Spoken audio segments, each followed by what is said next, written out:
Good morning, everyone. Happy Sunday. So it's Sunday morning, 9 o'clock. We've just changed the time, and so it's an hour earlier. It's supposed to be 8 o'clock. So today we are going to talk about different categories of fats, and we are essentially today going to talk about whether fats make you fat, right? So in this entire month of nutrition, I'm talking about different health topics, and I'm trying to cover the basics of nutrition because most of us don't know about basic nutrition, right? But if you start learning about the basics of nutrition, you will start applying those to your life and you will start becoming extremely healthy. And nutrition is the first step towards your health, right? Whether you talk about, going for like exercise, fantastic, you can start exercising, but you cannot out cardio poor eating habits, right? So that's the number one thing to understand, that you cannot out cardio poor eating habits. Oh, I should probably make like a Instagram post with this. That nutrition is extremely important, and fats are also extremely important, right? So today we're going to talk about fats. Now, one thing to understand when it comes to fat intake is that fats are extremely calorie dense, right? So when you are eating your carbs or proteins, per gram of carbohydrate or protein, you're going to get 4 calories. Whereas if you are looking at fats, you're going to get 9 calories in every gram of fat, right? So they are calorie dense. And then we're going to divide them into four different dietary fat categories, right? So one is the saturated fat, one is trans fats, mono unsaturated fats, and poly unsaturated fats, right? So saturated fats are the fats that stay solid at room temperature, right? So an example is ghee or clarified butter. If you're looking at lard, bone marrow can be a good fat as well. So these are all going to be solid at room temperature. When we are looking at poly and mono unsaturated fats, they are going to be liquid at room temperature. And then when you look at trans fats, they are created artificially in your diet, right? So let's talk about, the good and the bad of the fats, right? So do fats make you fat is the main question. So the answer to it is depending on what category of fat are you eating, and are you digesting it, right? So are you digesting it? Are you utilizing the fat towards your body's need, or are you eating it in excess? Anything, whether it's carbohydrates, whether it's protein, whether it's fat, in excess of your requirement is going to get deposited in the body, right? When you're exceeding the ratio, or when you're exceeding the number of calories you burn on a daily basis, when you're exceeding, like your workouts, right? Or you're not spending enough energy and you're just eating, that's not going to be such a great thing for you, and it will deposit. Hi Jasmine, it's been a long time since I've seen you. I was just thinking about you the other day. I'll message you just to say hi. Nice to see you online. So we are talking about fats today, right? So the trans fats, right? So the number one fats that should be, um, absolutely eliminated from the diet, and that can not just make you fat, but that can clog your arteries, that can clog your, that can create a lot of heart issues, right? That can up your cholesterol. The worst type of dietary fat is known as trans fat, right? So trans fat is where healthy oil is turned into solid, right? And done to prevent them from going rancid. Okay, hi, Pranay is here as well. I'm just going to say a quick hi. So it is a by-process, right, where you're taking the liquid oil and you are passing hydrogen underneath the oil, and you're changing the molecular structure of the oil to make it into fat, right? To make it into solid. So an example is, margarines and vegetable shortening. And you will be surprised, like even with all the education present today, I've had clients who still use margarine, right? So if you're somebody who's adding a lot of vegetable shortening, or if you're adding margarine to your diet, that's the worst kind of diet, and that is the one thing you need to stop eating, right? And trans fats are technically banned in the US and Canada. But the one thing you have to understand is, when trans fats are a product, if they're not added to the food, they don't have to be labeled. But when you're having like a margarine which is created of trans fats, you don't have to add it on the label. So you have to be extremely careful with what you do, right? So Pranay is asking me if I'm an Ayurvedic doctor. Oh yes, I'm an Ayurvedic MD. So yes, 100% I'm an Ayurvedic doctor. I'm also trained in nutrition, and that's why we're talking about all the nutrition topics this year, right? So if you have heard about inflammation, if you have heard about low grade inflammation that is responsible for high cholesterol, insulin resistance, heart disease, everything, so that will take care, like that will cause it. So the trans fats are going to create a lot of risk for your body. So they will contribute to insulin resistance, they will increase the risk of heart disease, stroke, diabetes, and other conditions, right? And even small amounts, there are studies done that even small amount of trans fats, right? So even if you're getting 2% of calories every single day from trans fats, the risk of heart disease is going to be increased by 23%. And this is a study which is, shown by the Harvard School, right? So avoiding trans fats is the number one thing to do, right? Now, the second category of fat is the saturated fat. So saturated fat, one of the best saturated fats we talk about is ghee, right? So saturated fats, whether you're talking about butter, whether you're talking about fats included in red meat or whole milk or any other dairy products, or typical baked goods, all the cheeses.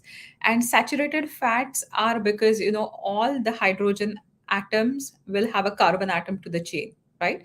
So that's one thing you can do. And saturated fats, again, they can be extremely good for you, but you have to make sure you're having good quality of saturated fats that's also easily digestible, right? So there are different studies done. In the old days they said that, oh, saturated fat is causing heart disease. Now they've done another meta-analysis of 21 studies, and they're saying that there's not enough evidence to conclude that saturated fat is the one that's increasing your heart disease, right? uh, so having good quality saturated fat. Now, one of my favorite saturated fats is ghee or clarified butter. So having ghee in your diet, even on a daily basis, is fantastic as long as you are eating it in accordance to what your body requires, right? So in Bhojan Kutuhalam, which is an Ayurvedic text, they say that food should always be saghrutam. So you're always having food with small quantities of ghee at a regular basis, right? And when you eat saturated fat in small amounts on a regular basis, it will also help your gallbladder function better, right? If you absolutely cut out the fats, if you go through yo-yo dieting, there's a lot of impact of it on your gallbladder as well, which could lead to gallstones and then sludgy bile, right? Which is essential for fat digestion. You need bile for fat digestion. A sludgy bile is not going to work well. But if you eat small amounts of ghee in your diet on a regular basis, right, it will help your gallbladder contract and send the bile out for digestion, and it will help your bile secretion as well. So on a regular interval you should definitely have fat. And again, the amount of fats that you include in the diet will depend on your prakriti as well as any kind of vikruti that you have, right? So for a vata dominant person, with a vata vikruti, you will require a lot more fat than a kapha person, right? Definitely. Or somebody having a kaphagenic disease or a kapha disorder. So that's the kind of scoop. And there are the other categories of fat where we talk about the mono unsaturated fats and the polyunsaturated fats, right? So these are the good kinds of fats. So monosaturated fats are, they just have a single carbon to carbon bond. And these are found in your olive oil, these are found in peanut oil, these are found in avocados, right? These are found in sunflower oil, they're also found in canola oil. Now, I'm not a big fan of canola oil personally, but olive oil, you can use avocado oil, you can use grapeseed oil. So these are all going to be a part of, monounsaturated fats, and these are going to get digested easily, right? So they're not going to create a lot of trouble for your digestion. The oils are going to get digested easily. Even sesame oil is a fantastic oil. If you can use it in cooking, you can also use it in your Asian stir fries, right? So it is a fantastic oil. It is one of the most vata balancing oils. And again, the daily intake will depend on your body type, right? Now, when we talk about polyunsaturated fats, these are of two different categories. We're talking about, our main types. We're talking about omega 3s and omega 6s, right? So omega 3s again is going to be found in a lot of fatty fish. You're talking about salmon, mackerel, sardines. So if you are somebody who's a meat eater, right, replacing a lot of your meats with something like fish is a good idea here, to get an extra dose of omega 3s. Flaxseed, walnuts, chia seeds, they're going to have good amounts of omega 3 fats. And omega 3 fats are the anti inflammatory fats, right? So they are going to prevent you from an increase in the blood pressure. They're going to increase your HDL, which is the good kind of cholesterol. You're also going to lower your triglycerides. You're also going to lower, a lot of inflammation in the body, right? And it can prevent any kind of heart issues as well. So omega 3s definitely are extremely good for you, right? And omega 6s are found in foods like safflower, soybean, again, walnut, corn, oils, and omega 6 again can also protect you from heart disease, right? So, and they're also important for your hormonal function. Omega 6s are also important for healing, your intestinal walls. So, those are also extremely important, right? So, the question is, would fats make you fat? Again, going back to the question, right? So, fats, if you eat the wrong kind of fats, they will definitely make you fat, right?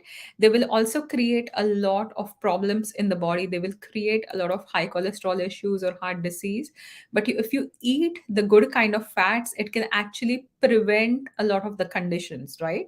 And you have to understand that if you're exceeding your activity levels, if you're having too much fat, especially the wrong kind of fat, it will make you fat. But fat free diet has its own share of problems that I will discuss tomorrow, right? So in tomorrow's live, I'm going to talk about why should you not choose fat free foods and what's the big problem associated with it. So stay tuned for tomorrow's video. I'm going to say a quick hi to Anu. I'm going to say a quick hi to Sumita, and Shobhik has joined online as well. um so Pranay is asking me, can I say you my stomach pain issue? Kuncham, Pranay, I ideally seek an Ayurvedic doctor, right? So your stomach pain, we have to understand why it's happening. And Instagram or Facebook is not the place to look for answers to your problems. Please start working one-on-one with, an Ayurvedic doctor who's qualified, who knows what they're doing, right? Rather than just taking advice from Google or Facebook or Instagram, right? And one-on-one consultations work because a doctor will assess you completely before giving you advice. So, just out of the Facebook Live, when I know nothing about you, it is not in your best interest, for me to give you advice. So, once again, thank you all for watching. I'll be back tomorrow. Tomorrow, we're going to talk about the problems associated with fat free diet and what to do instead. So, thank you for watching this live. Have a happy, happy, happy Sunday. Bye for now.